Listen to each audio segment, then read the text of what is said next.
மீசான் டிவியின் தமிழ் பேசும் உறவுகளை அன்போடு வரவேற்றுக் கொள்கிறோம். இன்றைய பதிவுல மிக மிக முக்கியமான செய்திகள் குறித்து பார்க்கலாம். அரசுக்கு பாடம் புகட்ட ஒன்று திரண்ட தேரர்கள். கல்கிச போலீஸ் நிலையத்தின் 3 போலீஸ் அதிகாரிகள் பணி நீக்கம் செய்யப்பட்ட சம்பவம், அதன் பின்னணி, ராணுவ சார்ஜன் உள்ளிட்ட 4 பேர் அதிரடியாக கைது செய்யப்பட்ட சம்பவம் பதிவாக இருக்கின்ற பல்வேறு செய்திகள் தான் இன்றைய பதிவு. அரசுக்கு பாடம் புகட்டணும், அரசுக்கு தமது பலத்தை காட்டணும், அரசு பௌத்த சாசனத்தையும் பௌத்த மதத்தையும் தேரர்களையும் மதிப்பதில்லை அப்படின்னு சொல்லி இப்போது இலங்கையினுடைய 4 பக்கங்களிலிருந்தும் தேரர்களை ஒன்றிணைத்து ஒரு கூட்டம் தற்போது கொழும்பு 7 அமைந்திருக்கின்ற பௌத்த சம்மேளனத்தின் மையத்துல இப்போது கூட்டம் ஆரம்பிக்கப்பட்டிருக்கு. பல்வேறு தேரர்கள் இப்போது மேடை ஏறி பேச ஆரம்பிச்சிருக்கிறாங்க. இவர்களுடைய இந்த நடவடிக்கை குறித்து இப்போது பல்வேறு தரப்புகள்ல பல்வேறு விமர்சனங்கள் முன்வைக்கப்படுது. குறிப்பாக பௌத்த தேரர்களிடமிருந்து இதற்கான எதிர்ப்பும் இதற்கான விமர்சனங்களும் காட்டசாட்டமான விமர்சனங்களும் இப்போது வெளிவர ஆரம்பிச்சிருக்கு. யார் இதில் இணைந்திருக்கிறார்கள், யார் இதை செயற்படுத்துகிறார்கள், இந்த பல்வேறு விஷயங்களை உங்களோட தம்பி தேரர் போட்டு உடைச்சிருக்கிறாரு. கடந்த காலங்களில் மதவாதத்தையும் இனவாதத்தையும் வைத்து அரசியல் செய்ய முடியாது அப்படின்னு சொல்லி ஓடி ஒழிச்சவங்க, மக்களால் ஓரம் கட்டப்பட்டவங்க, இப்போ கொஞ்சம் கொஞ்சமாக பௌத்த மதத்தை முன்னிறுத்தி மதவாதத்தை முன்னிறுத்தி அரசியல் செய்வதற்கு வெளிக்கட்டு இருக்காங்க. கடந்த காலங்களில் இவங்களை ஓரம் கட்டினது போல, துரத்தி அடித்தது போல, இப்போதும் மக்கள் இவர்கள் அங்கீகரிக்காம துரத்த வேணும், ஓரங்கட்ட வேணும் அப்படின்ற ஒரு விஷயத்தை வேண்டுகோளாக விட்டு இருக்கிறாரு. கடந்த காலங்களில் மதவாதத்தையும் இனவாதத்தையும் வித்து அரசியல் செய்து வந்தவங்களுக்காக மீண்டும் அவங்கள அரசியலுக்கு கொண்டு வருவதற்காக இந்த பிக்குகள் செயலாற்றி வருவதாகவும் இந்த ஒரு கூட்டத்தை ஏற்பாடு செய்திருப்பதாகவும் அவருடைய விமர்சனங்கள் முன்வச்சு இவங்களுக்கு மக்கள் தகுந்த பாடங்களை புகட்டணும், இது போன்ற மாயாஜால வித்தைகளுக்கு மக்கள் ஏமாந்து விடக்கூடாது அப்படின்ற ஒரு விஷயத்தையும் அவருடைய விமர்சனத்துல முன்வச்சிருந்தாரு. அதே போன்று பல்வேறு சமூக செயற்பாட்டாளர்களும் பல்வேறு விமர்சனங்களை முன்வைக்கிறாங்க. அவங்க என்ன சொல்றாங்க அப்படின்னு கேட்டீங்கன்னா, கடந்த காலங்கள்ல அரசியல் பலமிக்கவர்களுக்கு பக்கத்தில் இருந்து வரப்பிரசாதங்களை பெற்றுக்கொண்டவங்க இந்த தேரர்கள். இந்த தேரலுக்கு இப்போது அந்த வரப்பிரசாதங்களும் சலுகையிலும் கிடைக்காதனால இந்த ஆட்சியை வீட்டுக்கு அனுப்பிட்டு மீண்டும் அந்த இனவாத கும்பலை ஆட்சியில ஏற்றி அந்த வரப்பிரசாதங்களை பெற்றுக்கொள்ளணும் அப்படின்னு சொல்லுகின்ற ஒரு சூழ்நிலையிலும் இவர்கள் மன ஓதும் தேரர்கள் கிடையாது, இவங்க அரசியல்வாதிகளிடம் பேரம் பேசி வியாபாரம் செய்கின்ற தேரர்கள் அப்படின்ற விமர்சனமும் முன்வைக்கப்பட்டிருக்கு.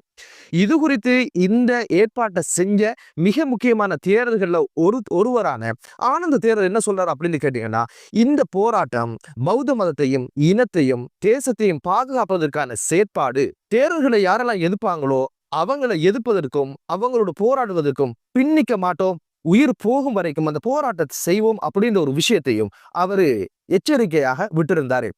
அதே நேரம் இவர்கள் குறித்து இன்னும் பல்வேறு விமர்சனங்கள் எப்படி முன்வைக்கப்படுது அப்படின்னு கேட்டீங்கன்னா, ராஜபக்ச நிகாயா அப்படின்னு சொல்லப்படுகின்ற பெயர் கொண்டு இவர்களை அழைக்கின்ற ஒரு சூழலையும் பார்க்க முடிந்தது. இவர்கள் எல்லாம் நாட்டை பாதுகாப்பதற்கும் பௌத்தத்தை பாதுகாப்பதற்கும் அப்படின்னு வாராங்களே. 2022ஆம் ஆண்டு பொருளாதார நெருக்கடியில நாடே மிகப்பெரிய ஒரு ஆதாள பாதாள குழியில இருந்த சூழல்ல இந்த தேர்தல்கள் எல்லாம் எங்க இருந்தாங்க? அப்போது எந்த கூட்டங்களும் போடல, எந்த ஒரு ஆர்ப்பரிப்பும் கிடையாது. நாட்டை பாதுகாக்க இந்த தேர்தல்கள் முன்வராத சூழல்ல இப்போது நாடு சுமூகமான முறையில் பயணிக்கிற நேரம் எதற்காக இந்த ஆர்ப்பரிப்பு, எதற்காக இந்த ஆர்ப்பாட்டம் அப்படின்ற ஒரு கேள்வியும் முன்வைக்கிறாங்க. இவர்களுடைய வாதம் எல்லாம் என்ன அப்படின்னு பாத்தீங்கன்னா, துரத்தி அடிக்கப்பட்ட ராஜபக்சங்களை மீண்டும் அவர்களுக்கு ஆட்சியை வாங்கி கொடுத்து அவர்களும் வரப்பிரசாதங்களை பெறுவதற்காகத்தான் இந்த ஒரு கைகாரியத்தை செய்யறாங்க. இவங்க அனைவருமே ராஜபக்சர்கள் நிகாயா அப்படின்னு தான் இப்போது ஊடகங்கள்ல பேசப்படுகின்ற ஒரு விஷயமாக பார்க்கப்படுது. இதற்கு பதிலளித்த முருத்தட்டுவா ஆனந்த தேரர் என்ன சொன்னார் அப்படின்னு கேட்டீங்கன்னா, நாம ராஜபக்சையோ சஜித் பிரேமதாசையோ தினத் ஜெயவீரையுடைய நிகழ்ச்சி நிரலுக்காக நாங்க இயங்குவது கிடையாது, அவர்கள் ஜனாதிபதி ஆக்க வேண்டிய தேவையும் எமக்கு கிடையாது, அரசுக்கு நாங்கள் ஒரு அழுத்தம் கொடுக்கணும், பௌத்த மதத்துக்காகவும் தான் இந்த போராட்டத்தை முன்னெடுக்கும் அப்படின்னு சொல்லி நழுவி போகின்ற ஒரு சூழ்நிலையை பார்க்க முடிந்தது. அரசியல் தேவைக்காக மதவாதத்தையும் இதவாதத்தையும் இப்போது கையில் எடுத்திருக்கின்ற தேரர்கள் அப்படின்னு சொல்லி சிலருடைய பெயர்கள் இப்போது வெளிவர ஆரம்பிச்சிருக்கு. அதுல முன்னணியில் இருக்கிறது யார் அப்படின்னு பாத்தீங்கன்னா, மிகிந்தல விகாரையின் விகாராதிபதி மற்றும் முருத்தட்டுவ ஆனந்த தேரர், அதே போல தமரா அமில தேரர், இதேபான தேரர், இவங்க எல்லாம் அரசியல் பின்பலம் கொண்டவங்க. ஆனந்த தேரர் மஹிந்த ராஜபக்சர்களுக்கு மிக நெருக்கமானவர். மிகிந்தல விகாராதிபதி ரணில் விக்ரமசிங்க அவங்களுடைய மிக நெருக்கமானவர். தமரா அமீன தேர ஐக்கிய தேசிய கட்சியினுடைய ஆலோசகராக இருக்கிறவங்க. இவங்களுக்கு பின்னால அரசியல்வாதிகள் இவங்களை இயக்குவதாகத்தான் இப்போது பல்வேறு விமர்சனங்கள் முன்வைக்கப்படுது. அப்படியான விமர்சனம் முன்வைக்கப்படுவதற்கு ஒரு எடுகோலாக இப்போது சரத் வீரசேகர் அவர்களுடைய பேச்சும் இருந்திருப்பதை பார்க்க முடியுது. சரத் வீரசேகர நேற்றைய தினம் என்ன சொன்னார் அப்படின்னு கேட்டீங்கன்னா, சிங்களவர்களுடைய உரிமைக்காக கொழும்பில் ஒன்று திரளுவோம் அப்படின்னு ஒரு விஷயத்த சொல்லிட்டு புத்த சாசனத்தையும் சிங்கள தேசத்தையும் முன்னிறுத்தி வாழ்கின்றவங்க, அந்த சிந்தனை உள்ளவங்க கொழும்பில் நடக்கின்ற இந்த போராட்டத்தில் கலந்து கொள்ள வரணும் அப்படின்னு ஒரு அறைகூவலை விட்டிருக்கிறாரு. இது மதத்தின் அடிப்படையில மதத்தை பாதுகாக்கிறதுக்கான ஒன்று கூடலாக இருந்தால், தேரர்கள் மட்டும்தான் இதில் இருப்பார்களாக இருந்தால், எதற்காக சரத் வீரசேகர, திலித் ஜெயவீர, விமல் வீரவன்ச, உதய கம்மம்பில போன்றவங்க இனவாதத்தை கக்கி இப்போது ஒன்றுபடுங்க அப்படின்னு சொல்றாங்களாக இருந்தா, நிச்சயமாக இனவாத அரசியல்வாதிகளுடைய எய்யப்பட்ட அம்பாகத்தான் இப்போது இந்த தேர்தலில் இருக்கின்ற ஒரு சூழ்நிலை உருவாகி இருக்கு.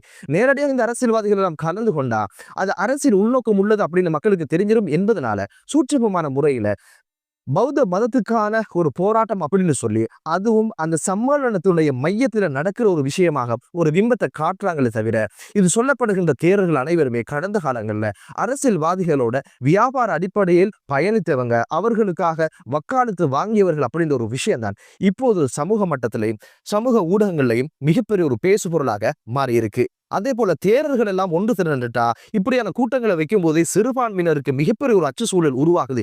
காரணம் என்ன அப்படின்னு பாத்தீங்கன்னா, பேருவல, கிந்தோட்ட, தர்கா நகர் இனக்கலவரங்களுக்கு முன்னால ஞானசார தேரர் கூட்டிய கூட்டமும் அதில் பேசிய பேச்சும் அந்த இனக்கலவரத்துக்கு காரணமாக இருந்ததையும் பார்க்க முடிந்தது. அதே போல திகன கலவரம் ஒரு விபத்து, ஒரு இனக்கலவரமாக முடிந்தது. இந்த இனக்கலவரம் நடப்பதற்கு முன்னால நேரடியாக ஞானசார தேரர் அங்கு சென்று உரையாற்றியதாகவும் சொல்லப்படுது. இப்படி பல்வேறு காலகட்டங்கள்ல இனவாத தேரர்கள் ஒன்று கூடலுக்கு பின்னால இனக்கலவரங்கள் உருவான சரித்திரங்களும் இருந்தது. இப்படியான சில விஷயங்கள் நடந்துரும் என்ற அச்ச சூழலும் இப்போது எழ ஆரம்பிச்சிருக்குது. இந்த கூட்டத்தின் பின்புலமாக என்னென்ன விஷயங்கள் வெளியில் வர போகுது அப்படின்னு ஒரு விஷயமும், இதுக்கு பின்னால் இருக்கின்ற அரசியல் நிகழ்ச்சிகள் என்ன அப்படின்ற பல்வேறு விஷயங்களும் கூடிய சீக்கிரம் வெளியில் வரத்தான் போகுது. முழு பூசணிக்காக சோத்துல மறைப்பதற்கான வாய்ப்பில்லை என்பது போல இந்த ஒரு விஷயம் இப்போது இனவாதம் தான், மதவாதம் தான் இதில் இருக்கிறது. அரசியல்வாதிகளுக்கான ஒரு பிரச்சாரம் தான் இது. பொறுத்து பார்க்கலாம் இது குறித்த அரசு என்ன வகையான நடவடிக்கைகளை எடுக்க போகுது அப்படின்னு சொல்லி. அடுத்த செய்தி என்ன அப்படின்னு பாத்தீங்கன்னா, கல்கிஸ்ஸ போலீஸ் நிலையத்தில் தடுத்து வைக்கப்பட்டிருந்த 23 வயது யுவதி தப்பிச் சென்ற சம்பவம் குறித்து இப்போது குறித்த சம்பவத்தில் தன் சேவையில் இருந்த 2 போலீஸ் அதிகாரியையும் ஒரு பெண் போலீஸ் அதிகாரியையும் இப்போது பணி நீக்கம் செய்து வீட்டுக்கு அனுப்பி வச்சிருக்கிறாங்க. நீங்க வீட்டுல போய் உட்காருங்க, நீங்களும் ஓடி பிடிக்க மாட்டீங்க, பிடிச்சவங்களை தடுத்து வைக்கிறதுக்கான வழிவகையும் செய்ய மாட்டீங்க, கையை தட்டி விட்டு போனா ஓடி போனா அப்படின்ற கதைகளை சொல்றீங்களா, நீங்க வீட்டுல உட்காந்து நல்லா சாப்பிட்டு நல்லா உட்காந்து ரெஸ்ட் எடுங்க அப்படின்னு சொல்லி இப்போது பணி நீக்கம் செய்யப்பட்டு வீட்டுக்கு அனுப்பி வைக்கப்பட்டிருக்காங்க. என்னதான் இருந்தாலும் 8 மணி நேரத்துக்குள்ள விசேட போலீஸ் பிரிவு ஒன்றை களமுறைக்கு குறித்த யுவதியை கைது செய்து இப்போது தடுத்து வச்சிருக்கிறாங்க. அடுத்த செய்தி என்ன அப்படின்னு பாத்தீங்கன்னா, குட்டிகளை ராணுவ முகாம்ல சேவையாற்றி வந்த 2 குழந்தைகளுடைய தந்தையாக இருந்த இராணுவ சிப்பாய் மதுஷாருடைய மரணம் குறித்து சிஐடியினர் மேற்கொண்ட விசாரணையில அதிரடியாக அந்த முகாமில் இருந்த சார்ஜன் தரத்தில் இருந்த ராணுவ வீரர் உட்பட 4 பேர் அதிரடியாக கைது செய்யப்பட்ட சம்பவம் பதிவாகி இருந்தது. அந்த மரணம் குறித்து சிஐடியினுடைய விசாரணையில தெரிய வந்த விஷயம் என்ன அப்படின்னு பாத்தீங்கன்னா, 2025ஆம் ஆண்டு ஜனவரி மாதம் 26ஆம் தேதி குறித்த சிப்பாய் காணாமல் போய்விட்டார், ஓடிவிட்டார் அப்படின்னு ஒரு தகவலை அவருடைய வீட்டுக்கு ராணுவ முகாமில் இருந்து தகவல் சொல்றாங்க. காணாமல் போனதிலிருந்து 6 தினங்களுக்கு பின்னால அதே ராணுவ முகாமின் காட்டு பகுதியிலிருந்து சிதைவடைந்த நிலையில இந்த ராணுவ சிப்பாயினுடைய பிரேதம் கண்டெடுக்கப்படுது. இந்த மரணத்துல சந்தேகம் இருக்கு அப்படின்னு சொல்லி சிஐடில ஒரு கம்ப்ளைண்ட் போட்டு வச்சாங்க குடும்ப உறுப்பினர்கள்.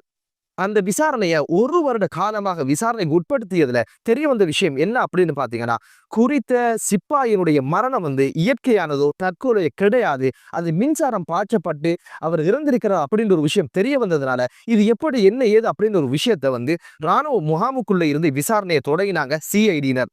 பன்னி பிடிச்சி மாமிசம் சாப்பிடுவதற்காக குறித்த சார்ஜன் இன்னும் 3 பேருடைய உதவியோடு வேலி கம்பி அடித்து அதில் மின்சாரத்தை பாய்ச்சி இருந்தாரு. இந்த ராணுவ வீரர் அதில் சிக்குண்டு இறந்த உடனே இதை பார்த்த சார்ஜன் உடனடியாக ஏதும் சிக்கல் ஏற்பட்டு விடும் என்பதற்காக குறித்த சிப்பாயினுடைய பூத உடலை காட்டுல வீசிவிட்டு அவருடைய தொலைபேசியை பக்கத்தில் இருக்கிற குளத்தில் வீசிவிட்டு அந்த ஒரு குற்றத்தை மறைத்த சம்பவம் தெரிய வந்திருக்குது. இந்த குற்றச்சாட்டுல தான் இப்போது இந்த சார்ஜன் உட்பட 4 பேர் அதிரடியாக கைது செய்யப்பட்டு நீதிமன்றத்தில் முன்னிலைப்படுத்தப்பட்டிருக்கிறாங்க. மார்ச் மாதம் 3ஆம் தேதி வரைக்கும் இவர்களை விளக்கு முறையில் வைக்கும்படி நீதிமன்றம் உத்தரவு பிறப்பிச்சிருக்குது. இப்போ இந்த குடும்பம் சொல்லுகின்ற விஷயம் என்ன அப்படின்னு பாத்தீங்கன்னா, அனாதையாக நிற்கின்ற 2 குழந்தைகளுக்கும் விதவையாக இருக்கின்ற இந்த மனைவிக்கும் நியாயம் வேண்டும் அப்படின்ற ஒரு விஷயம் தான் இப்போது ஊடகங்கள்ல மிக பெரும் பேசுபொருளாக மாறி இருக்கு. பொறுத்து பார்க்கலாம், இந்த அரசுக்கு எதிரான அல்லது அரசுக்கு அழுத்தம் கொடுக்கின்ற இந்த தேர்தலோட ஒன்று கூடல் எப்படி முடிய போகுது, என்னென்ன விஷயங்கள் பேசப்பட்டது அப்படின்ற பல்வேறு விஷயங்கள் இன்னும் ஒரு சில மணி நேரங்கள்ல தெரிய வரும். பொறுத்து இருந்து பார்க்கலாம். என்னதான் இருந்தாலும் இனவாதம் இல்லாத, மதவாதம் இல்லாத ஒரு நாடும் தேசமும் உருவாகட்டும் என்று கூறி மற்றொரு காணொளியிலே உங்கள் அனைவரையும் சந்திக்கும் வரை விடைபெறுகிறேன். நன்றி.